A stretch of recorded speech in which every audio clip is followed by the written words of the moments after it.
Bapak Ibu sekalian, yang dijamin kemaksumannya atau keterpeliharaan dari dosanya oleh Allah hanyalah Nabi Muhammad SAW, tentunya malaikat juga. Malaikat malah diabadikan dalam Al-Quran, la ya'sunallah. Para malaikat itu tidak pernah melakukan kesalahan terhadap Allah, terpelihara dari dosa. Memang ada sedikit pertanyaan ya, kenapa ada ulama tafsir mengatakan Nabi pun juga pernah berbuat keliru ketika ditegur oleh Allah dalam surah Abasa wa Ta'ala an ja'ahul amma. Apa artinya itu? Jadi Nabi begini, ada seorang sahabat Nabi itu datang bertamu orang buta ya, tapi datang juga tamu yang lain yang melek. Nabi berpaling dari orang buta dan mengalihkan pandangannya kepada orang yang melihat. Langsung Abasa wa Ta'ala an ja'ahul amma. Kenapa kamu berpaling dari orang buta dan memihak kepada orang yang melek?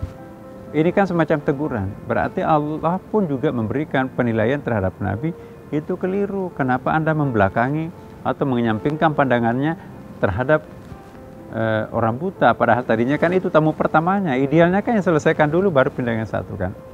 Nah tetapi ulama yang lain mengatakan enggak, itu bukan teguran. Karena logikanya, ya kalau saya memang ya, ada orang buta, ada yang melek.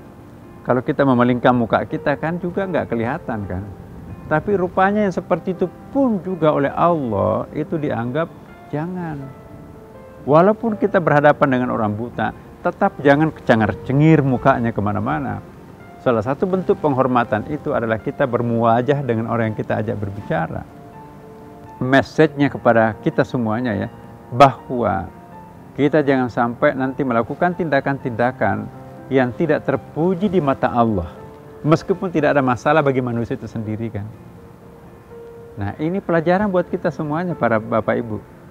Ya sekalipun orang itu buta, tapi tetap kita jangan sampai membelakangi atau menyampingkan, karena Allah tidak buta untuk melihat pemandangan itu kan. Bagaimana kita berakhlak terhadap orang yang melihat, seperti itu akhlak kita kepada orang buta, walaupun dia tidak melihat kita. Nah itu message-nya di situ itu.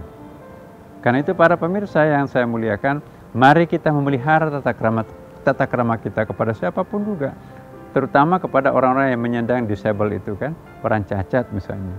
Ada orang tunanetra, ada orang tidak bisa mendengarkan, ada orang yang mungkin kurang anggota badannya. Semakin orang cacat itu semakin kita harus hormat, karena kalau makhluk spesialnya Allah itu nanti tersinggung, lalu dia minta tolong, minta doa kepada Allah, biasanya doanya orang itu lebih dikabulkan.